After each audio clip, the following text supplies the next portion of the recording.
Bismillahirrahmanirrahim. Assalamualaikum warahmatullahi wabarakatuh.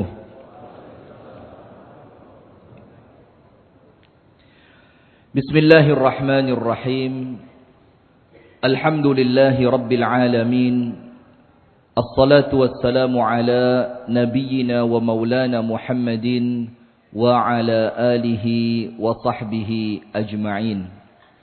أعوذ بالله من الشيطان الرجيم يا أيها الذين آمنوا اتقوا الله حق تقاته ولا تموتن إلا وأنتم مسلمون اللهم أنت ربي لا إله إلا أنت خلقتني وأنا عبدك وأنا على عهدك ووعدك ما استطعت أعوذ بك من شر ما صنعت أبوء لك بنعمتك علي وأبوء بذنبي فاغفر لي فإنه لا يغفر الذنوب إلا أنت اللهم إنا نسألك علما نافعا ورزقا طيبا وعملا متقبلا آمين يا رب العالمين. Hadirin sekalian, ibu-ibu dan bapak-bapak, teman-teman serta adik-adik sekalian, yang semoga kita bersama senantiasa dirahmati dan diberkahi oleh Allah Subhanahu wa taala. Puji dan syukur alhamdulillah kita haturkan kepada Allah atas nikmat yang Allah karuniakan. Dan salah satu tambahan cara untuk bersyukur itu disebutkan oleh para ulama adalah dengan menganggap kita tidak pantas mendapatkan nikmat itu. Misalkan kita dapat nikmat sehat, kita bukan malah GR. Tapi kita merasa nikmat ini murni karena Allah yang memberi. Bukan karena kita menjaga makan, bukan karena kita olahraganya rutin, tapi semua karena Allah. Sehingga ketika kita meyakini bahwa kita ini pada hakikatnya tidak pantas dapat nikmat, maka akan menjadikan kita semakin tunduk kepada Allah. Beda halnya dengan Qarun. Ketika dapat nikmat, Qarun mengatakan, "Yo pantas saya kaya. Innama utituhu ala ilmin indi." Karena saya pinter. Kalau yang lain mengatakan ada orang sehat sampai usianya menjelang 80 tahun. Oh, aku iki mangane tak jogo. Turune tertib, olahraga gak tahu, mandek gak tahu prai. Nah, ini hati-hati. Itu bisa menjadikan kita kufur karena kita lupa kepada Allah Ta'ala atas nikmat yang Allah beri. Padahal nikmat itu Allah berikan, salah satu tujuannya adalah supaya kita ingat bahwa nikmat ini adalah dari dan milik Allah. Wa ma bikum min ni'matin faminallah. Apapun kenikmatan yang kalian rasakan, maka nikmat ini datangnya dari Allah. Salawat beriring salam semoga tercurahkan kepada uswah kita, baginda Nabi besar Muhammad sallallahu alaihi wasallam, beserta seluruh keluarganya, beserta seluruh istrinya, beserta seluruh sahabatnya dan seluruh di antara umat dan pengikutnya yang setia menjalankan sunnah dan ajarannya ila yaumil qiyamah. Yang pertama,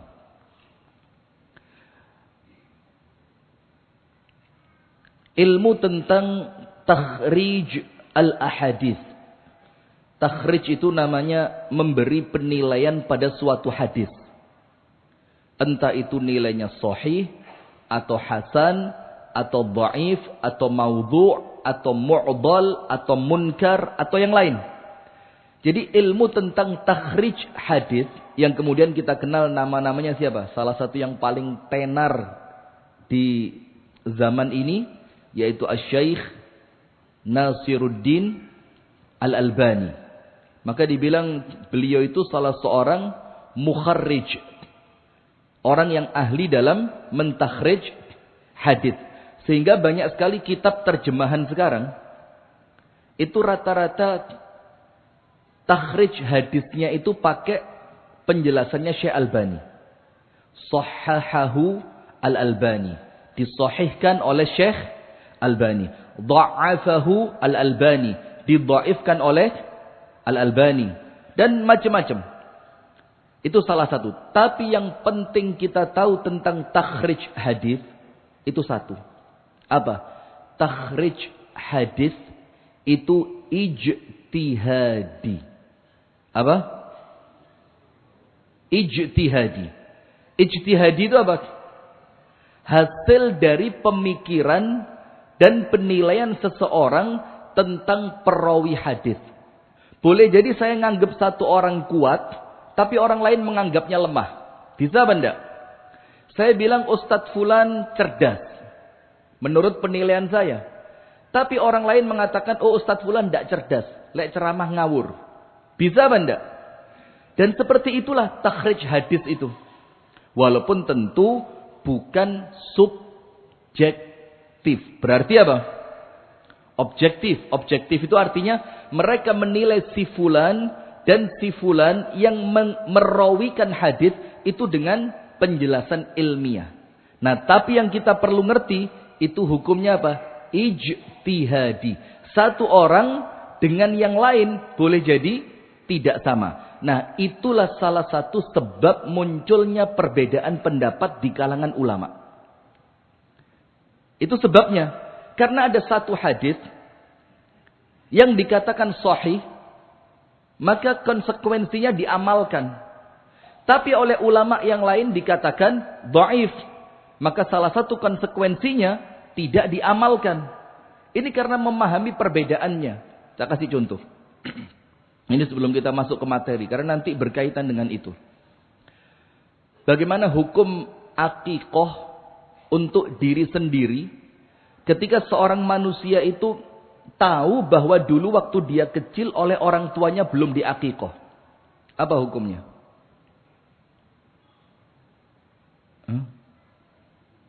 Ini pengajian rutin ya. Apa hukumnya mengakikoh diri sendiri kalau kita tahu ternyata dulu orang tua kita belum mengakikoh? Ada yang mengatakan boleh, ada yang mengatakan tidak boleh. Karena apa? Ada satu hadis dari Anas bin Malik radhiyallahu taala anhu, di mana hadis itu mengatakan Rasulullah sallallahu alaihi wasallam ketika masuk usia 40 tahun dan diangkat menjadi nabi dan rasul, salah satu yang Rasul lakukan pertama kali apa? Mengakikoh dirinya sendiri. Hadisnya siapa? Anas bin Malik. Untuk orang yang menganggap hadis ini kuat, berarti kalau tahu dulu belum diakikoh dan sekarang mampu, harus akikoh. Tapi ternyata hadis ini perbedaan pendapat di dalam penilaiannya. Ada yang mengatakan kuat, maka nanti kalau Anda ngerti belum diakikoh, maka Anda harus akikoh. Ada yang mengatakan hadis ini lemah, maka tidak perlu dipakai. Tidak perlu akikoh kalau waktunya sudah lewat. Faham? Itu salah satu contoh. Nah, sekarang saya masuk ke contoh yang besar. Anda tahu doa buka puasa yang sahih apa? Saya sudah tahu jawaban Anda. Mesti ngomong itu. Zahabadh dhama'u wabtallatil 'uruqu. Saya berazam ini. Malam ini no guyon. Malam ini serius gitu. Hati-hati panjenengan. Suruh hati-hati malah guyu. Zahabadh dhama'u wabtallatil 'uruqu wa thabatal ajru insyaallah. Zahabadh dhama'. Hausnya sudah hilang. Wabtallatil 'uruq. Dan urat leher sudah basah. Wasabatal ajr, pahalanya sudah ditetapkan oleh Allah insyaallah apabila Allah menghendaki. Ini antum bilang yang benar ya, doa buka puasa yang benar. Antum tahu hadis ini kata Syekh Muqbil dhaif. Kata Syekh Muqbil apa? Dhaif. Terus yang bilang hasan siapa? Sehingga antum menganggap itu yang paling benar. Syekh Albani rahimahullahu ta'ala. Nah maka dari sini gak usah gontok-gontokan. Karena yang mengatakan itu hasan, taklid kepada Syekh Albani. Yang mengatakan itu dhaif, taklid kepada Syekh Muqbil. Sama, kita ini muqallid semuanya. Karena kita tidak ngerti ilmu mentakhrij hadis. Nah, contoh yang kedua. Contoh yang kedua. Ini mesti panjenengan kaget. Saya sendiri jujur dan tidak perlu malu. Ya wong golek ilmu yang ini iki. Baru tahu. Doa kafaratul majlis. Apa doanya? Jangan dibaca, entek ini nanti. Penutupan kalau Anda baca ini. Contoh saja ya. Kalau seorang manusia berkumpul di suatu majelis, kemudian dia menutup majelisnya dengan doa, Subhanakallahumma wa bihamdika asyhadu an la ilaha illa anta astaghfiruka wa atubu ilaik. Apa yang terjadi? Semua dosanya yang terjadi di majelis itu oleh Allah diapain? Diampuni. Anda baca itu enggak? Setiap selesai majelis, saya baca. Anda tahu, Imam Bukhari dan Imam Muslim mengatakan hadis itu dhaif. Coba. Baru tahu juga jangan-jangan. Ini yang ngomong dhaif siapa? Imam Bukhari. Yang ngomong dhaif siapa? Imam Muslim. Itulah kenapa ini tanpa kita membicarakan kelebihan dan kekurangan organisasi. Tidak. Cuma kalau orang Muhammadiyah dari dulu jarang pakai ini. Kalau orang Muhammadiyah rata-rata pakainya apa? Nasrun minallahi wa fathun qarib wa basyiril mu'minin. Tsumma assalamu alaikum. Entek temenan ini. Nah, maka dari sini kita ngerti kenapa hadis itu sekarang seakan-akan di telinga kita kafaratul majlis itu kayak wajib bahkan. Iya apa enggak? Kalau penutupan kajian tidak pakai kafaratul majlis kayaknya bukan ustadz sunnah ini. Kudu ustadz keren ini. Iki ustadz gak tahu mondok iki to itu. Kan begitu. Padahal yang mendhaifkan hadis ini Al-Imam Al-Bukhari. Kepalanya, imamnya para muhadditsin. Nah, sementara kalau ada perbedaan pendapat dari mutaakhirin dan mutaqaddimin, ini biar saya terkesan rada ilmiah sekarang ya. Jadi bahasanya sing keren. Kalau ada perbedaan pendapat, ibu-ibu mulai ngeluh, ngomong apa Ustaz? Ya Allah. Sabar Bu, sebentar lagi kita masuk ke materi. Sabar Bu ya, memang saya tahu ini bukan level panjenengan ini. Ngomongnya. Sabar ya. Orang sabar insya Allah dibersamai oleh Allah Ta'ala. Ya pokok panjenengan dengerin aja lah. Nanti kalau tidak ngerti besok rekamannya diulang-ulang. Oh bosnya karepe Ustaz ini. Kalau ada perbedaan pendapat tentang takhrij hadis, nanti antum pelajari ini sama Syekh Murad, ilmu mustalah hadis, insyaallah dapat. Kalau ada perbedaan pendapat, mutaqaddimin itu siapa? Generasi pertama. Generasi pertama. Kalau bahasa yang paling ringan di telinga kita, generasi salaf. Orang yang hidup pada 3 generasi yang pertama. Atau orang yang hidup pada 3 abad yang pertama dari Islam. Kalau mereka mengatakan suatu pendapat, ternyata ulama mutaakhirin itu ulama apa? Di zaman kita. Menyelisihi mereka, maka yang dipakai pendapatnya siapa? Ulama zaman dulu atau ulama modern? Dulu atau sekarang? Dulu. Nah sekarang Imam Bukhari bilang dhaif kok. Antum mau pakai yang mana? Nah, ini pembukaan. Biar panjenengan itu ndak kaget. Yo ini ilmu. Supaya ketika panjenengan nanti melihat suatu perbedaan pendapat, panjenengan itu bisa legowo. Oh memang. Di dalam perkara ini ada perbedaan pendapat dari kalangan para ulama. Sampai sini paham ya? Jadi ilmu takhrij hadis itu apa? Ijtihadi. Berarti boleh jadi satu orang dengan orang yang lain pendapatnya apa? Berbeda di dalam menilai satu hadis.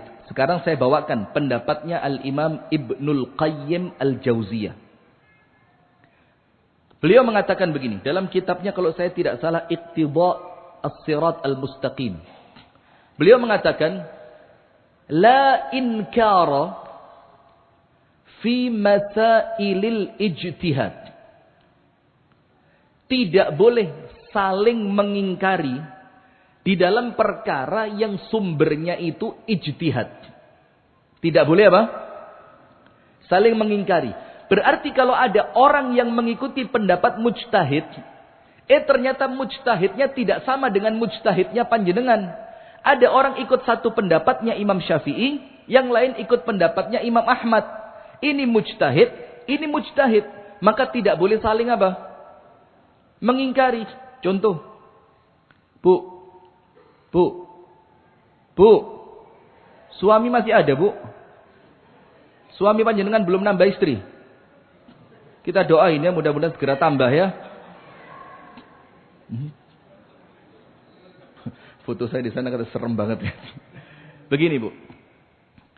Panjenengan kalau lagi halangan, haid, baca Quran apa enggak? Lawang enggak haid aja enggak baca kok. Tahu saya arahnya ke sana mesti. Lah, nun sewu, misalkan panjenengan sedang haid, pas kepingin baca Quran, boleh apa enggak? Kata siapa boleh? Kata siapa? Gitu katanya bukan muqallid. Katanya kita ini bukan taklid. Kita ini punya ilmu. Lah, kita ini muqallid. Melo opok dawuhe poro ulama. Itu kita ini. Nah, kalau Imam Syafi'i mengatakan tidak boleh. Tidak boleh baca. Hatta bacaan tanpa melihat mushaf. Imam Syafi'i bilang tidak boleh. Kecuali Al-Quran yang masuk di dalam zikir atau doa. Itu boleh. Misalkan, doa naik kendaraan apa? Subhanalladzi. Ayo adik-adik dibaca bareng-bareng.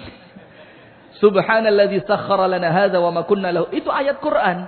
Tapi ketika panjenengan naik kendaraan, itu boleh dibaca. Kenapa? Karena Anda membacanya bukan untuk ayat, tapi untuk doa. Contoh, ketika sujud, boleh tidak baca ayat Quran?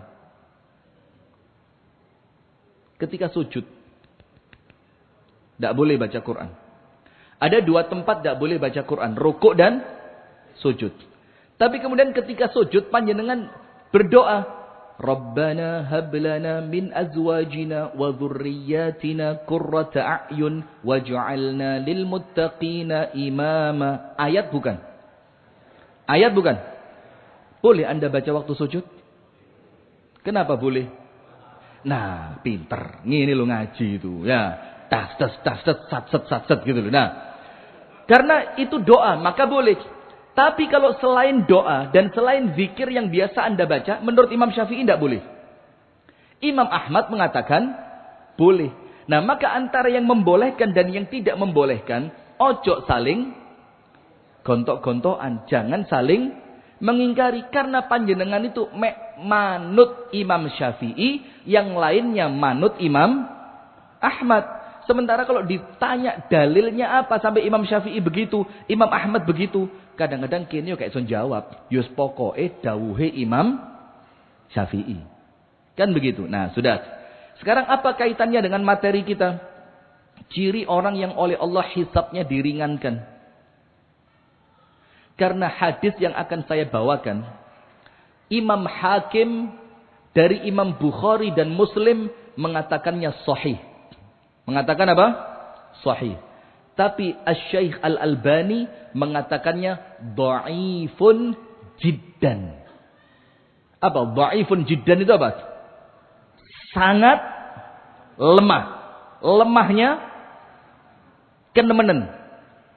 Menurut siapa? Syekh Albani. Sementara Imam Hakim dari Imam Bukhari dan Imam Muslim mengatakan hadis ini sahih. Kita kembali ke yang pertama.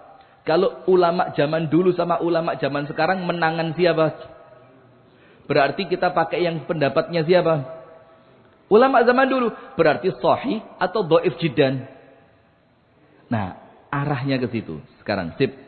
Sekarang kita baca. Hadirin yang dirahmati dan diberkahi oleh Allah Subhanahu wa taala. Tidak tahu kenapa pengajian malam ini kayak menegangkan sekali. Ada pesanan-pesanan. Jadi rada ngerem saya. Biasa ngomong itu das. Ganyang ibu-ibu masalah poligami itu enteng saya. Sekarang Rodok ngerem. Kesian editornya lho. Nanti bingung lek ngedit sing ndi mosok sak jam diedit kabeh. Karena pengajian ya. Sudah begini. Hadirin yang dirahmati oleh Allah, poin pertama tentang hisab. Hisab itu adalah salah satu di antara tahapan yaumul akhir. Betul apa enggak? Dan salah satu keimanan kita, rukun iman yang kita yakini, iman yang kelima apa? Iman dengan datangnya hari akhir. Nah, salah satu di antara tahapan hari akhir setelah tentunya kiamat, kebangkitan, mahsyar, kemudian apa? Hisab. Dan panjenengan perlu tahu rumusnya hari kiamat. Apa rumusnya hari kiamat? Panjenengan buka surat Al-Hajj ayat 1 dan 2. Surat apa? Al-Hajj. Ayat yang pertama dan kedua. A'udzu billahi minasyaitonir rajim. Ya ayyuhan nas ittaqu rabbakum. Wahai sekalian manusia yang takut kepada Allah. Ini pembukaan ayatnya. Jadi tidak boleh sembarangan sama Allah. Termasuk nanti saya akan sampaikan orang-orang yang senenganing gua sampah tekok jendela montor. Montori larang, MM-an. Tempat sampah kecil tidak mampu beli dia. Itulah kenapa prinsipnya pinter dulu baru kaya. Apa prinsipnya? Pinter dulu baru kaya. Kalau terlanjur kaya tapi belum pinter, wah kesian. Nanti dia akan salah menggunakan apa? Kekayaannya. Nah maka oleh Allah Ta'ala disuruh takut kepada Allah Ta'ala. Ya ayyuhan nas ittaqu rabbakum. Kenapa disuruh takut kepada Allah? Kenapa kita diperintahkan oleh Allah untuk bertakwa? Takwa itu apa sih? Wis paling gampang ngelakoni perintah Gusti Allah, menjauhi larangannya Allah. Apapun yang Allah perintah lakoni, apapun yang Allah larang tinggalkan. Dan ingat, kalau perintah, perhatikan baik-baik. Ini saya ngaji serius ini. Insya Allah jadi rekor ini. Kalau perintah itu tidak ada pemaksaan kecuali kalimatnya apa? Mastata'tum. Semampu kalian. Fattaqullaha mastata'tum. Bertakwalah kepada Allah, jalankan apa yang Allah perintahkan semampu kalian. Maka kalau sholat tidak kuat berdiri, duduk. Tidak kuat duduk, berbaring. Puasa Ramadan tidak kuat, boleh ganti di lain hari. Ganti di lain hari tidak bisa, boleh bayar fidyah. Bayar fidyah tidak punya duit, wes gak usah lapo-lapo. Itu namanya perintah. Tapi kalau larangan, itu tidak ada pengecualian kecuali harus ditinggalkan. Tidak ada toleransi. Sekarang berat mana? Menjalankan perintah atau menjauhi larangan? Nah? Puasa Daud bisa, Pak? Tahajud sampai kaki bengkak sakit? Tidak bisa. Berarti berat mana? Menjalankan perintah atau menjauhi larangan? Bu, menjalankan perintah atau menjauhi larangan yang berat itu?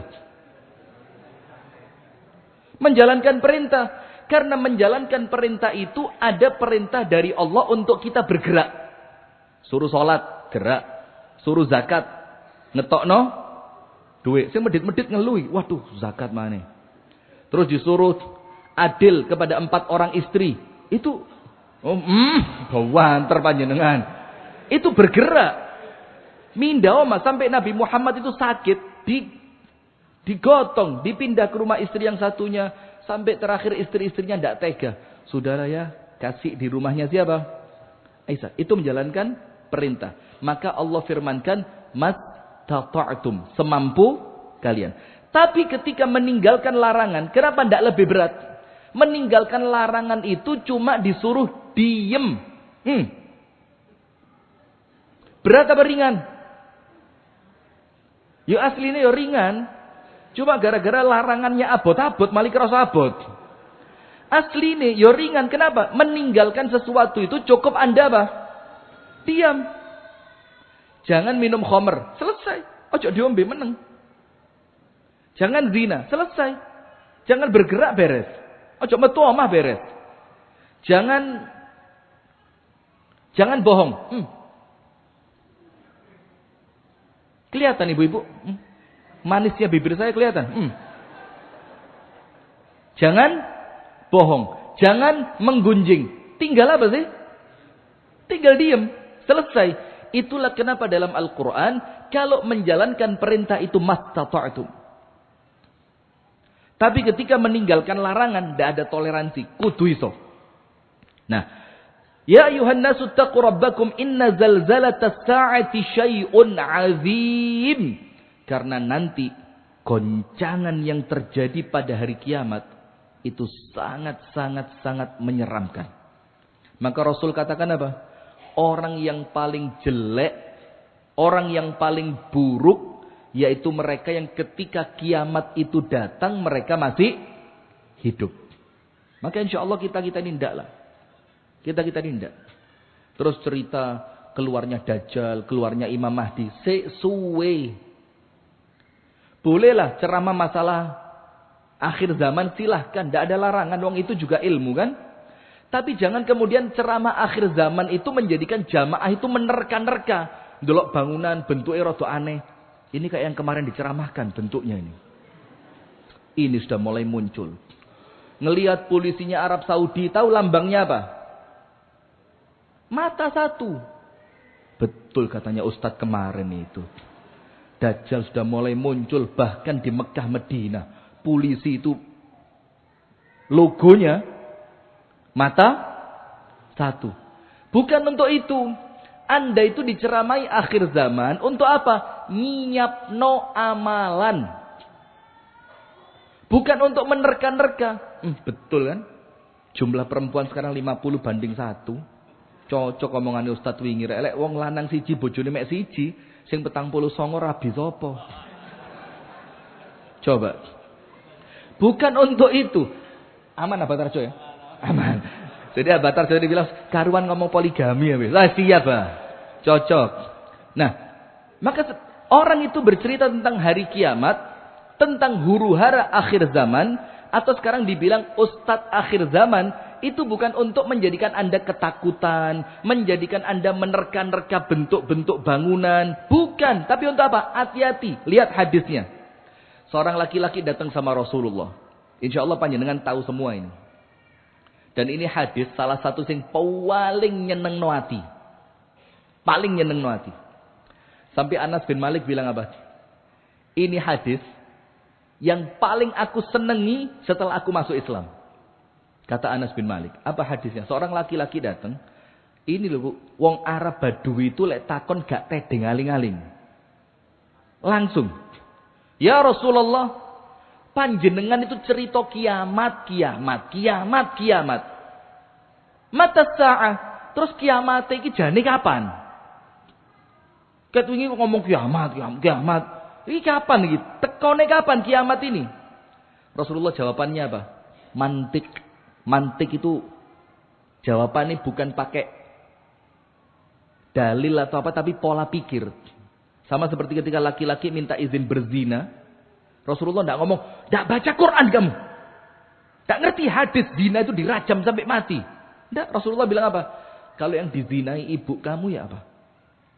Kalau yang dizinai anak perempuanmu ya apa? Oh ya marah saya. Ya begitu pula orang lain. Coba.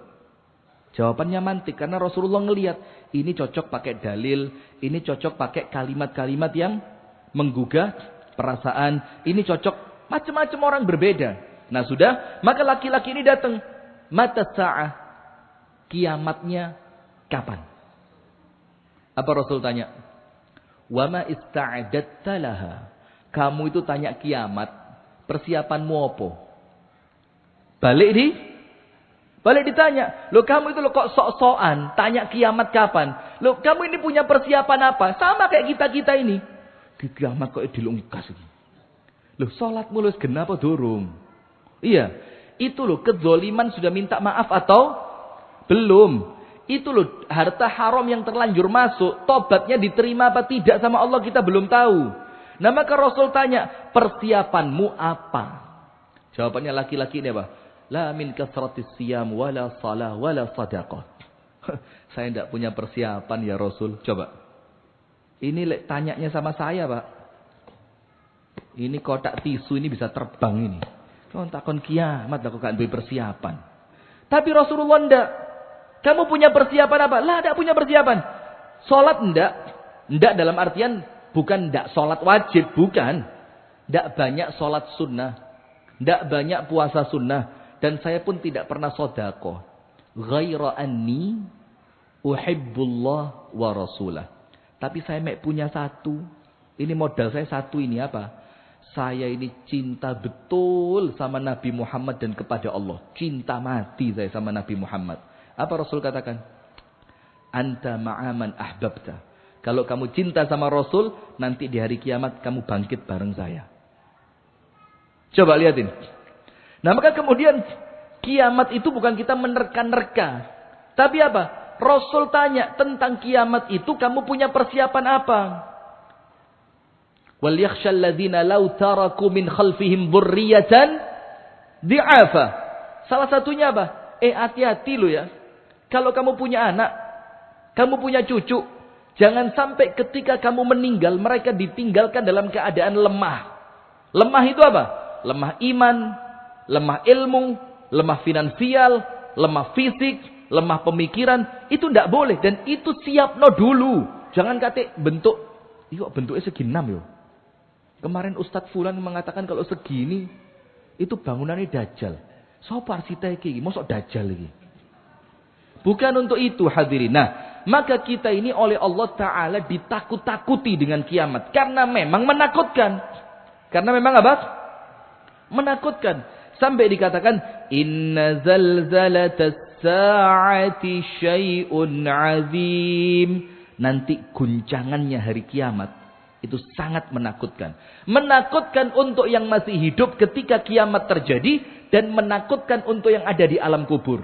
Apa dalilnya? Menakutkan untuk yang di alam kubur. Surat Yasin. Hafal kan? Ketika orang-orang di kuburan itu. Terjadi kiamat. Mereka kaget apa enggak? Kaget. Mereka bilang apa?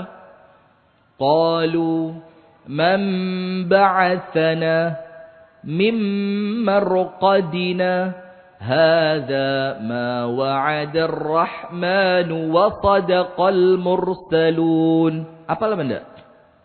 Ketika penghuni kubur itu terjadi kiamat, beratak. Mereka bilang apa? Qalu, mereka ngomong, man ba'athana min marqadina, siapa yang bangunin kami dari tempat tidur kami? Anda tahu yang ngomong itu siapa? Orang kafir. Ini dalil untuk orang yang menafikan adanya azab kubur. Padahal salah. Mereka mengatakan, lah itu orang kafir di kuburan ngomong, siapa yang membangunkan kami dari tempat tidur? Berarti mereka di kuburan ya apa? Tidur. Orang tidur enak apa enggak? Lo pengajian tidur apa lagi? Tambah enak, mbek turu, mbek diceritani. Iya. Nah itu dalilnya bahwa orang di kuburan itu tidak diazab. Keliru. Maka buka tafsir. Kalau membaca Quran itu buka apa? Tafsir. Ojo kok begini. Ya keliru kabeh. Imam Ibnu Katsir mengatakan ada dua penjelasan. Penjelasan yang pertama. Orang itu di alam kubur diazab sementara. Orang kafir. Karena nanti azab yang sempurna kapan? Setelah terjadinya hari kiamat. Karena belum ada hisab, belum ada mizan, belum ada pengadilan. Betul apa enggak? Maka sementara mereka diazab. Yang kedua kata Ibnu Katsir, rahimahullahu ta'ala, sesaat sebelum terjadinya kiamat, itu semua azab kubur dihentikan. Sehingga penghuni kubur itu merasa apa? Tenang. Ketika kiamatnya berdiri, tegak, kewaget mana mereka? Loh, tak kira wis mari. Lah kok baru mulai itu man ba'atsana min marqadina hadza ma wa'ada ar-rahman wa sadaqal mursalun. Oh ternyata betul. Hadza yang dijanjikan sama Allah. Dan para nabi, para rasul itu ternyata apa? Betul. Ini yang di kuburan saja, kaget. Yang di kuburan, kaget. Inna zalzalatas sa'ati syai'un azim. Karena nanti hari kiamat itu menakutkannya luar biasa. Ditambah sama Allah. Yauma tarawnahum tadhalu kullu murdi'atin amma arda'at. Nanti di hari itu, pas kiamat, kalian akan lihat apa? Perempuan yang hamil. Apa? Perempuan yang menyusui anaknya. Tadhal. Tadhal itu panik. Apa yang mereka lakukan? Akhirnya mereka buang anaknya. Padahal ibu itu sama anak ya apa? Karuan aku sing loro timbang anakku. Karuan aku sing tiba timbang anakku. Maka kadang-kadang ibu-ibu itu kalau kepreset, itu anaknya dirangkul. Walaupun taruhannya kepalanya siapa? Ibunya, bapak. Ya apa kalau bapak? Anaknya diuncalno sik. Sing penting aku selamat. Panjenengan gitu, Pak. Na'udzubillah min dzalik. Ini sampai ibu saja itu rela anaknya dicabut dari teteknya kemudian dilempar. Wa tad'u kullu dzati hamlin hamlaha, dan setiap perempuan yang hamil umur berapapun kehamilannya itu langsung apa? Keguguran. وَتَرَى النَّاسَ سُكَارَى وَمَا هُمْ بِسُكَارَى. Kalian lihat manusia ini, semuanya panik, bingung. Kalau jalan itu sempoyongan seperti orang mabuk. Bingung, rono, balik rene, lari ke sana, lari ke sini, teriak sana, teriak sini. Seperti orang mabuk dalam keadaan mereka bukan orang mabuk. Walakinna azaballahi syadid. Yang bikin mereka seperti itu karena apa? Kiamat itu bentuk azab. Karena saat itu azab Allah sangat besar. Nah, ketika terjadi semua itu hadirin sekalian, maka salah satu di antara yang akan Allah jadikan tahapan hari kiamat itu salah satu namanya apa? Hisab. Nah sekarang, hati-hati. Tidak ada ceritanya hisab borongan itu tidak ada. Wis melok rombongane takmir namira, oh ya mlebu kabeh. Tidak ada. Iya kalau antri raudhah. Anda umroh antri raudhah, kertasnya dikasih ini jamaah saya 70, wis mlebu kabeh bareng. Tidak ada begitu nanti di hari kiamat. Apalagi tidak usah jawab pertanyaan munkar nakir. Bilang aja, saya muridnya Ustadz Rifki, lolos.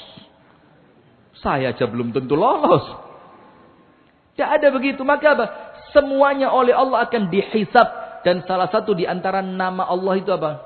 Al-Hasib. Al-Hasib. Apa arti Al-Hasib?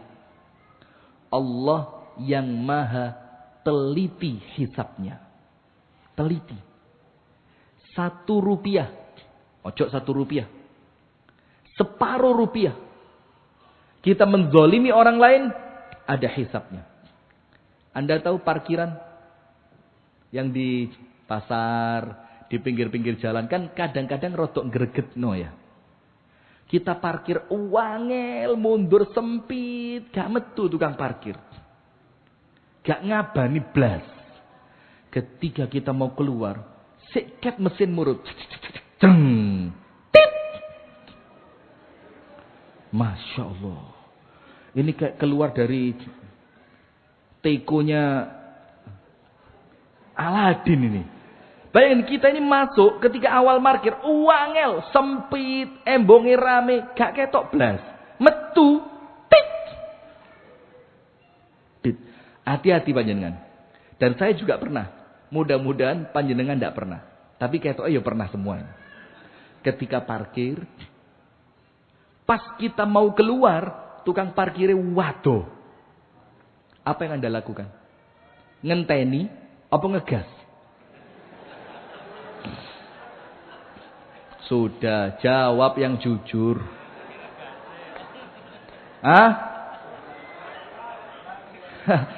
Ya Allah, padahal duit berapa sih itu? Uang berapa? Antara 3.000 sampai 5.000 kalau mobil ya. Kecuali tempat wisata bisa sampai 10.000. Tapi lah pinggir rembong 3.000 bisa. Itu haknya dia yang Anda bawa pergi. Itu apa? Haknya dia yang Anda bawa pergi. Itu nanti ada hisabnya. Nyaur di akhirat. Terus. Ini kalau mau contoh ya wakai gitu. Ya pokok sekitaran itulah. Pokok perkara-perkara kecil. Seperti yang saya sampaikan di awal tadi. Mangan kuaci. Tahu kuaci? Kuaci itu luar biasa. Lek gak entek gak lego. Tapi entek gak warep juga. Kuaci. Luar biasa. Kuaci ini hidangan paling ambigu. Ngentek no kuaci itu cari apa? Kudu cari kenyang, Pak. Golek legone ati. Les dikletik. Kalau masih kelihatan di depan, berhenti. Bunda. Padahal lo gak ono apa-apa nih. Wareg yoga. Nah sudah, Anda makan kuaci. Tik. Di mobil sambil nyetir. Terus. Nanti 400 meter. Tik. 300 meter. Tik. Setiap potongan dari kulit yang Anda buang sembarangan. Itu ada hisabnya. Sampai Anda tahu apa? Saking mengerikannya hisab itu. Amirul Mukminina Umar. Itu ketika menjelang wafatnya. Sama dokter kan dikasih minum susu. Ternyata susunya keluar dari mana? Dari ususnya. Terus dokter bilang apa? Kasih wasiat aja. Karena nampaknya usiamu tidak lama lagi. Maka banyak orang masuk gentenan. Minta nasihat kepada Umar. Mendoakan Umar. Banyak. Salah satu yang masuk siapa? Laki-laki masih muda celananya isbal. Ini terlepas hukumnya apa ya. Cuma ceritanya begitu. Hadisnya begitu. Ini bukan hadis. Riwayat dari Umarnya begitu. Ketika laki-laki itu masuk. Laki-laki itu bilang apa? Fusta ya Umar. Panjenengan ini beruntung. Sahabatnya Nabi. Salah satu yang masuk Islam pertama kali. Kemudian disebutkan dalam hadis panjenengan dijamin syurga. Anak panjenengan dipek mantu sama Kanjeng Nabi. Kurang beruntung apa? Nabi kalau pergi mesti sama Abu Bakar sama panjenengan. Sama Abu Bakar sama panjenengan. Tidak pernah ada Nabi kecuali ada dua orang ini. Beruntung Anda. Umar bilang apa? Waihak. Sakilat ka ummak. Celaka kamu. Mudah-mudahan ibumu kehilangan kamu. Tapi ini bukan doa. Tapi itu ucapan apa? Kamu ini keterlaluan gitu loh. Nah sudah. Apa kata Umar? Jangankan masuk surga. Ojo melbu surga. Kalau saja antara kebaikanku dan keburukanku itu seimbang. Itu sudah beruntung saya ini. Lah kok kamu ngomong saya masuk surga? Dari mana ceritanya? Kalau baiknya saya. Sama buruknya saya. Dosaku mbek pahalaku imbang. Apa kata Umar? Iku wis wapi. Ini siapa? Siapa ini? Umar. Yang sekarang kuburannya di sebelahnya Nabi Muhammad. Terus suatu hari Umar itu duduk di bawah pohon kurma dengan beberapa orang sahabat. Terus tidak lama setelah Umar itu duduk, ada seekor burung datang turun trek, terus mematuk makanan. Tuk tuk tuk tuk tuk tuk tuk. Terus apa kata Umar? Ya laitani lam talitni ummi. Apa kata Umar? Waduh, coba dulu ya. Saya sama ibu saya tidak dilahirkan. Coba apa? Tidak ada orang namanya Umar itu coba tidak ada. Tapi terlanjur lahir. Mau bagaimana? Terus yang kedua Umar bilang apa? Ya laitani mithla hadha thair. Ya Allah, coba panjenengan dulu ya Allah. Ciptakan saya jadi burung saja ya Allah. Kenapa jadi burung? Karena binatang itu saja nanti sama Allah dihisab. Gimana pembuatan? Sampai Rasulullah mengatakan kalau saya tidak salah hadisnya. Hatta syatil jalha minasyatil qarna. Sampai ketika ada kambing tandukan dan kambing yang tidak punya tanduk. Itu surung-surungan. Itu yang punya tanduk sama Allah nanti dihisab di hari kiamat. Ini yang tidak punya tanduk suruh balas dulu. Tapi setelah urusan mereka selesai. Mereka jadi apa? Mereka jadi apa? Binatang-binatang ini loh. Kalau hisabnya mereka selesai, mereka jadi apa? Jadi tanah. Maka orang kafir dalam surat An-Naba mengatakan apa? Wa yaqulul kafiru ya laitani kuntu turaba. Ketika orang kafir itu ngelihat burung jadi tanah, kambing hisabnya selesai jadi tanah, monyet hisabnya selesai jadi tanah, semuanya jadi tanah. Orang kafir ngelihat, ya laitani kuntu turaba. Ya Allah, jadikan saya tanah saja ya Allah. Karena dia ngerti setelah ini azabnya tidak mungkin berhenti. Sampai Umar ngomong begitu hadirin. Saking takutnya sama azab. Anda tahu ketika Umar menang perang. Umar menang perang. Nangis. Di balik pohon kurma. Sahabat nyari. Ini hari orang seneng-seneng ketawa-ketawa. Kok Umar nangis? Dicari. Ketika ketemu ditanya. Ma yubkika ya Amirul Mu'minin. Hadza yaumu farah. Umar. Kenapa kok nangis? Padahal ini waktunya orang seneng-seneng. Lah kok panjenengan malah nangis? Bu, apa kata Umar? Saya khawatir antun qasa hasanati yaumal qiyamah. Saya takut dengan kenikmatan menang ini. Menang itu kenikmatan atau bukan? Kenikmatan. Saya khawatir dengan nikmat kemenangan yang Allah berikan kepadaku, nanti ganjaranku sama Allah di hari kiamat dikurangi. Seperti orang kafir, azhabtum tayyibatukum fi hayatikumud dunya wastamta'tum biha. Orang kafir itu ketika nagih kepada Allah, ya Allah, saya pernah bangun panti asuhan, ya Allah, saya pernah bikin sumur gratis, ya Allah, saya pernah bikin jalan untuk masyarakat umum supaya mereka tidak licin ketika berjalan, ya Allah, saya pernah ngasih makan ribuan orang miskin. Mereka minta sama Allah, mana bayarannya ya Allah? Apa Allah bilang? Kamu telah menghabiskan kenikmatanmu ketika hidup di dunia. Dan kamu sudah senang-senang waktu di dunia. Ayat ini masuk ke pikirannya Umar ketika Umar menang. Akhirnya Umar takut. Jangan-jangan saya sama kayak mereka. Allah sudah bayar tunai di dunia. Sehingga di akhirat saya tidak punya bayaran. Bayangin sekelas Umar takut dengan hisab. Padahal kalau ngomong hadis, Umar tidak mungkin dihisab. Kenapa? Karena Umar itu 10 sahabat Nabi, salah satu yang termasuk dijamin masuk surga. Kan gak connect. Dijamin masuk surga, sahabat Nabi masuk Islamnya pertama, ternyata hisabnya susah. Masuk apa enggak? Enggak masuk. Nah, maka itulah kenapa orang-orang kafir itu nanti di hari kiamat, ketika mereka dikasih kitabnya sama Allah, mereka bilang apa? Ma li hadzal kitab. Ya Allah, buku apa sih ini ya Allah? Ma li hadzal kitab la yughadiru saghiratan wala kabirah. Yang di dalam kitab ini ya Allah tidak luput satu amal pun, entah itu besar ataupun kecil, illa kecuali ahsaha, semuanya sama Allah dicatat.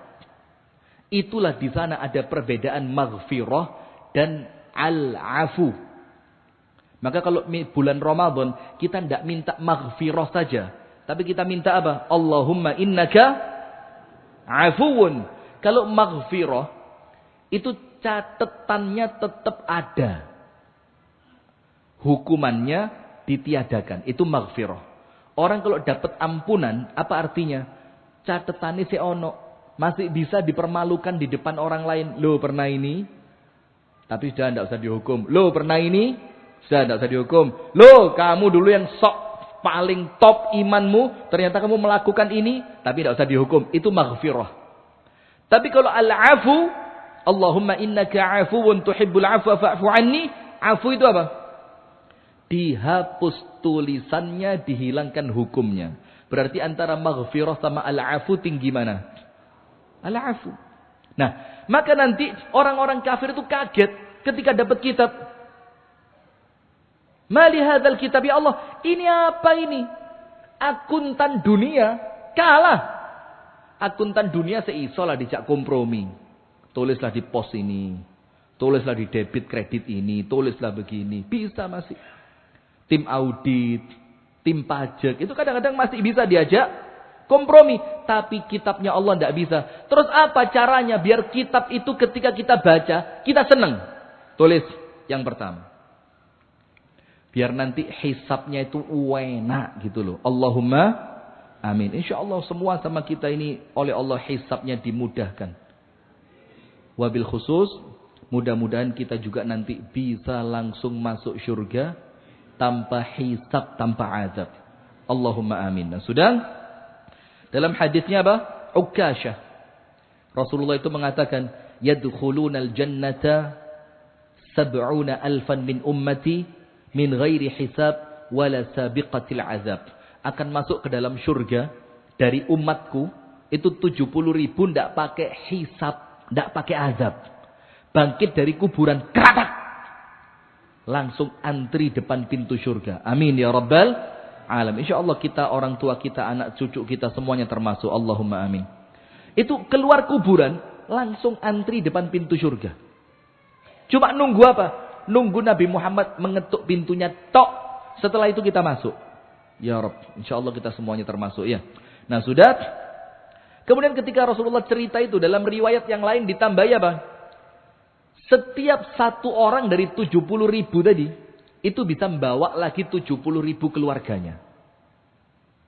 Jadi setiap satu orangnya yang masuk dalam 70.000 tadi itu berhak narik berapa? 70.000 berikutnya dari siapa? Keluarganya. Salah seorang sahabat polos, tidak terkenal ahli ibadah, tidak terkenal ahli perang, tidak terkenal ahli sedekah, namanya Ukasyah. Namanya siapa? Ukasyah. Angkat tangan. Ya Rasulullah, ud'ullaha an yaj'alani minhum. Ya Rasul, tolong saya didoakan agar Allah memasukkan saya termasuk di antara yang 70.000 itu. Apa Rasulullah katakan? Anta minhum. Kamu termasuk. Ukasyah apa? Termasuk. Sahabat yang lain langsung. Wud. Ya Rasul saya. Ya Rasul saya. Semuanya ngomong saya. Apa Rasul katakan? Wenteng, singkat, padat, jelas. Tanpa menyakiti perasaan. Rasul bilang apa? Sabaqaka biha Ukasyah. Sampaian kedisian Ukasyah. Kesempatannya sudah diambil oleh siapa? Ukasyah. Padahal dijelaskan oleh para ulama, kenapa Rasul tidak memberikan kesempatan untuk yang lain? Karena Rasul tahu kamu tidak pantas. Cuma ngomong tidak pantas itu kan tidak enak. Maka sama Rasul diperhalus. Sabaqaka biha Ukasyah. Perhatikan. Sahabat Nabi dengar langsung hadis dan tausiahnya Nabi Muhammad, tidak dapat itu. Sampai Rasul bilang kamu kedisian Ukasyah. Artinya apa? Perkara ini bukan perkara yang ringan. Nah, maka yang pertama disebutkan dalam hadis yang sahih, Rasulullah sallallahu alaihi wasallam bersabda, ciri orang yang hisabnya bakal ringan. Apa cirinya? Tuba liman wajada fi sahifatihi istighfaran katsira. Anda buka dalam kitab At-Targhib wa Tarhib dalam bab keutamaan istighfar. Apa itu? Rasulullah bersabda, tuba, beruntung. Siapa yang beruntung itu? Orang-orang yang ketika kitab diberikan kepadanya, dia buka kitabnya, ternyata apa? Isinya dipenuhi dengan catatan istighfar. Isinya apa? Istighfar. Bukan berarti dia tidak berdosa. Dosanya boleh jadi akeh. Tapi istighfar ya akeh. Boleh jadi maksiatnya besar. Tapi istighfarnya juga istiqomah. Boleh jadi kesalahannya dia banyak dan macam-macam. Tapi ketika dia buka kitabnya, istighfar terus. Sampai Nabi Muhammad mengatakan apa? Saya, kata Nabi Muhammad SAW, yang maksum, itu istighfar sehari 70 kali. Dalam riwayat yang lain berapa? 100 kali. Sekarang saya mau tanya, loh Nabi Muhammad itu istighfar buat apa? Wong gak duwe dosa. Yang bisa jawab dapat hadiah haji. Syarat dan ketentuan berlaku. Apa syaratnya? Mampu. Wis ndak repot-repot, gak kakean. Syaratnya cuma satu apa? Mampu. Mampu apa? Bayar. Ayo. Kenapa Nabi Muhammad ini kok sholat? Kok istighfar 100 lebih? Dalam keadaan gak duwe dosa. Sama jawabannya seperti ketika ditanya Ibunda Aisyah, kenapa sholat tahajud sampai kakimu bengkak? Padahal kamu dijamin surga. Dosamu diampuni. Untuk bersyukur, panjenengan tulis Pak. Istighfar itu tingkatannya 3. Berapa? Tidak usah ditulis, nanti rekamannya jadi cek lagi.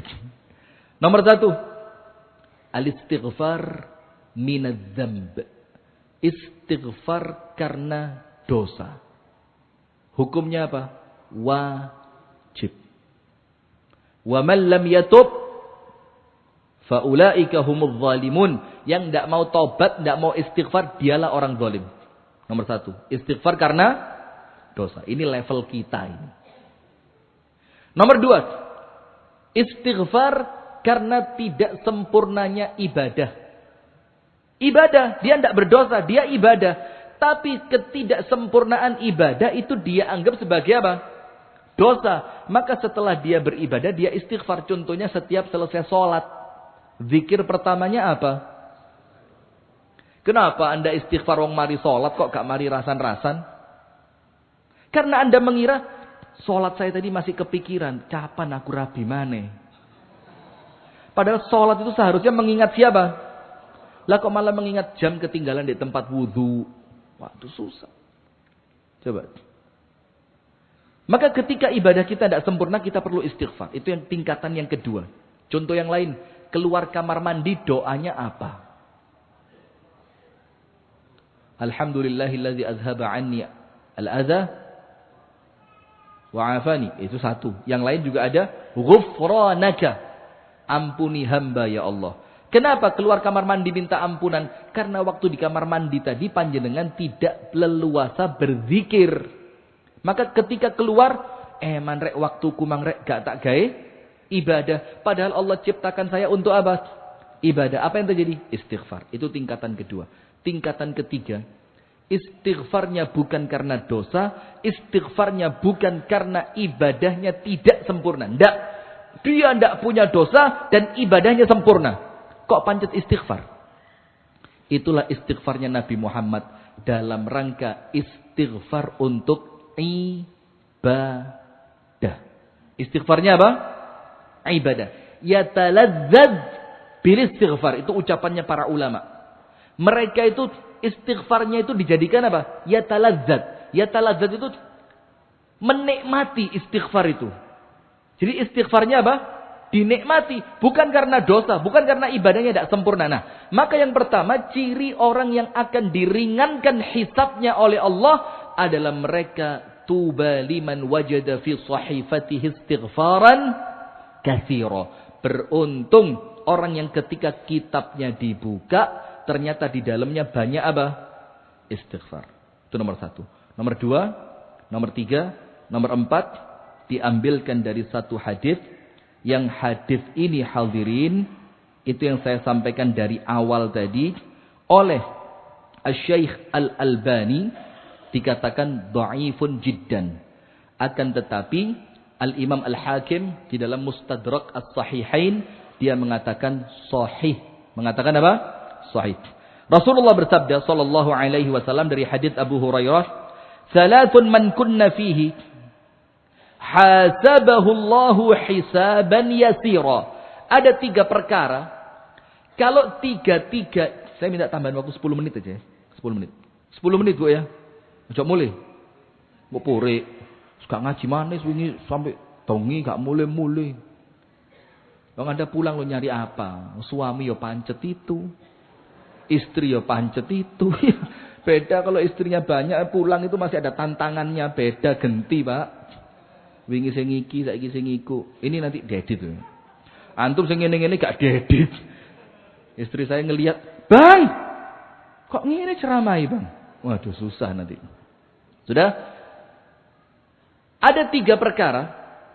Kalau 3 perkara ini ada di dalam kehidupan dan diri Anda, maka Allah akan memberikan kepada Anda hisaban yasira.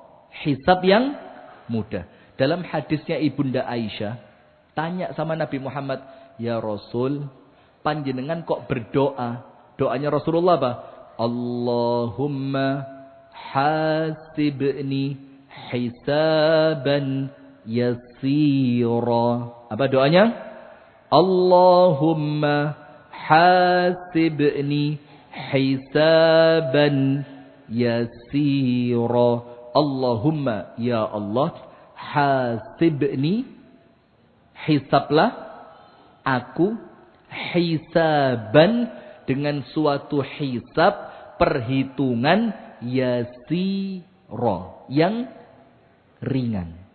Nah, apa kata Ibunda Aisyah? Apa hisab yang ringan itu apa? Rasul katakan, al-ard, ain, ra, dad.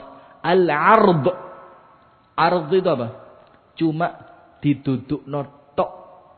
Panjenengan kalian Gusti Allah dikengken ngaku. Cuma itu tok. Dalam hadis dikatakan begini.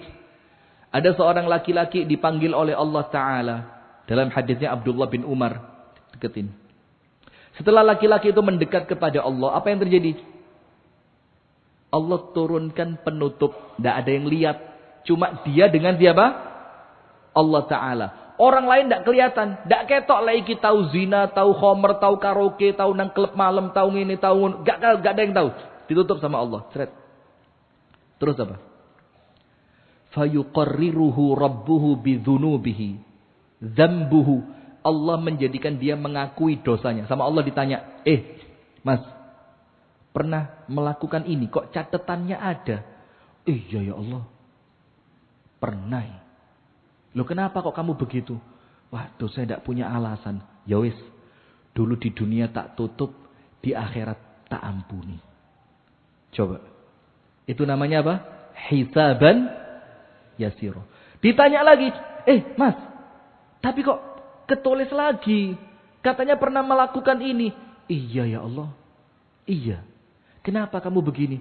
Ya Allah saya tidak punya alasan. Ya Allah kalah mbek hawa nafsu ya Allah. Apa Allah katakan? Tak tutup. Tidak ada yang tahu waktu kamu di dunia. Dan sekarang di akhirat. Tak tutupi.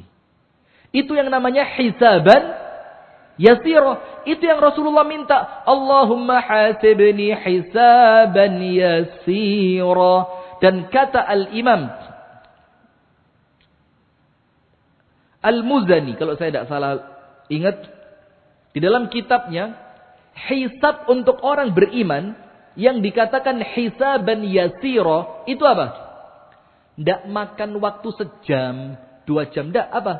Qailulah. Qailulah itu apa? Tidur siang. Jadi waktunya hisaban yasira untuk panjenengan semuanya ini. Allahumma amin. Dan untuk saya juga.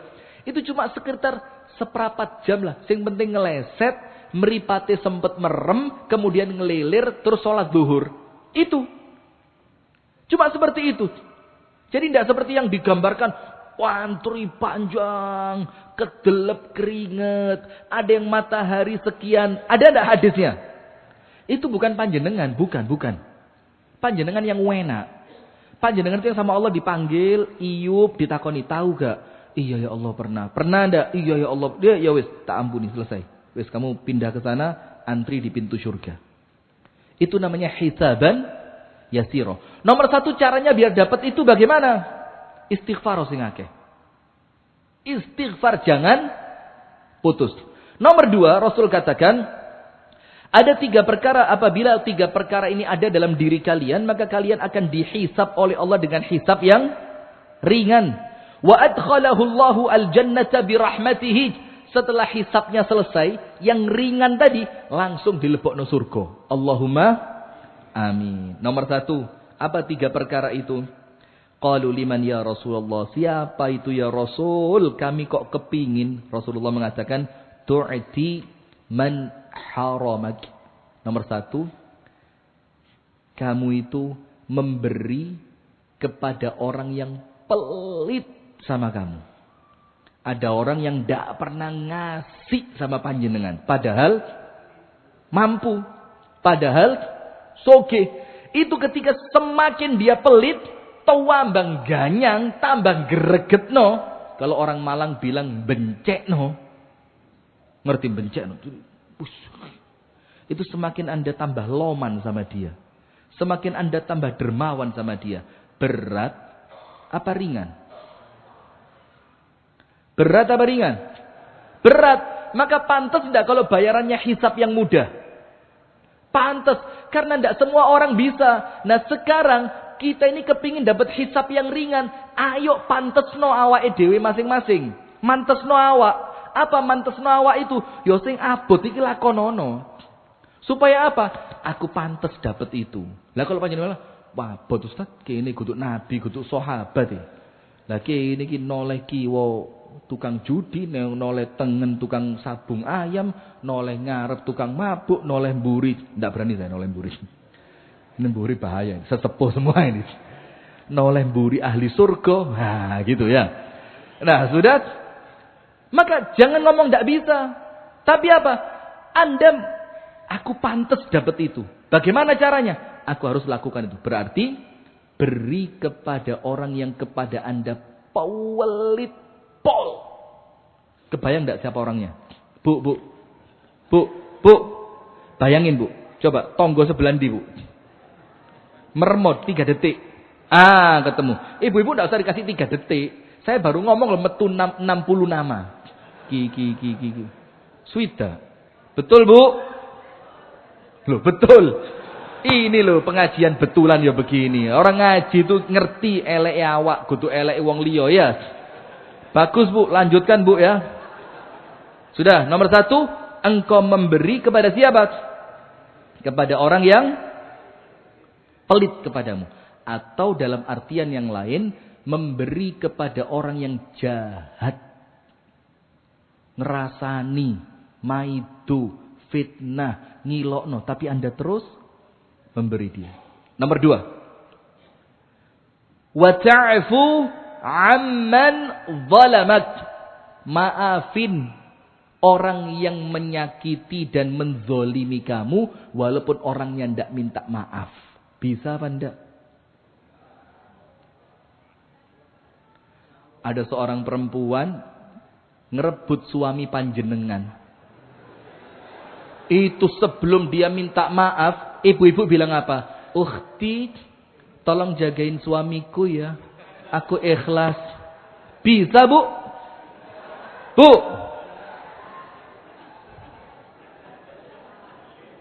Contohnya jangan itu Ustaz, yang lain aja. Ya. Kasih contoh yang lain. Sudah ya. Panjenengan mau berangkat ke kantor, waktunya telat, mau rapat penting dengan direksi. Ban mobil panjenengan dikemposi. Anda lihat orangnya. Loh, terus dong. Anak itu. Nah, ketika dia sedang gembosi tadi, panjenengan elus kepalanya. Masya Allah, ahli surga. Tanpa hisab, tanpa adab, tok. Terakhirnya tidak pakai ya. Bisa begitu? Maafin orang yang zalim kepada Anda. Karena apa? Rasulullah mengatakan kepada Sayyiduna Abu Bakar, "Wa ma zadallahu 'abdan bi'afwin illa 'izza." Tidaklah seseorang itu memaafkan kecuali Allah menjadikan dia semakin mulia. Maka nomor 1, banyak istighfar. Nomor 2, berilah kepada orang yang pelit kepada Anda. Nomor 3, maafkan orang yang menzalimi Anda. Yang terakhir, yang keempat, watasil man qata'aka. Sambung silaturahim dengan orang yang memutuskan denganmu. Jadi ada orang nyatru panjenengan, besoknya panjenengan malah datang ke rumahnya. Mbak, sepurane yo aku sing salah. Coba, kita ini menang gengsi, kono sing salah kok. Dia yang muda, saya tua, seharusnya dia datang sama saya dong. Masa saya harus datang sama yang muda? Coba. Menang apa? Gengsi. Tapi kalah akhirat. Mendingan kalah gengsi menang akhirat. Sudah. Sampean salah. Iya sampean salah. Tapi aku sing aku salah. Kudu sampean. Parani ke rumahnya. Pak D, Bude, Pak Lek, Bulek, misanan, iper, mbah, terutama orang tua. Walaupun warisan gak didumi panjenengan. Gak adil. Dikekno ikut tok. Aku sing melarat malah gak entuk. Datang ke rumah orang tua. Sambung. Itu nanti hisab Anda oleh Allah dimudahkan. Dan penutup. Balasan itu apa? Sesuai dengan amalan. Salah satu amalannya apa? Mudahkan orang Islam. Maka Anda sama Allah akan dimudahkan. Dunia sampai akhirat. Maka kalau sama orang Islam, ojo ruwet. Contoh paling gampang apa? Nun sewu nggih. Namanya orang di embong, serempetan itu biasa. Iya benda. Di omai tonggo, mobil panjenengan parkir, anak tonggo sepeda pancalan, tiba-tiba setirnya nyenggol mobil panjenengan, baret tipis sak rambut, sudah. Mudahkan. Ndak apa-apa, mek ngene tok. Kemudian panjenengan punya sesuatu, orang lain kepingin, wis gowon. Maka hadisnya apa? Rasul mengatakan, rahimallahu mra'an samhan idza ba' wa samhan idza ishtara wa samhan idza iqtada. Allah senang, Allah sangat cinta, Allah akan merahmati seorang yang senantiasa memudahkan. Lek dodolan gampang, lek tuku gampang, nagih utangi yo gampang. Bukan ditagih loh ya. Bukan lek ditagih gampang, nagih gampang. Gampang itu maksudnya apa? Lek krasa tanggane durung duwe, ya wis gak apa-apa, ulan ngarep. Itu nanti sama Allah dimudahkan. Jadi intinya 5. Nomor 1, banyak istighfar. Nomor 2, memberi kepada orang yang tidak pernah memberi kepada Anda. Nomor 3, memaafkan orang yang menzalimi. Nomor 4, menyambung kepada orang yang memutuskan. Nomor 5, memudahkan urusan sesama orang Islam.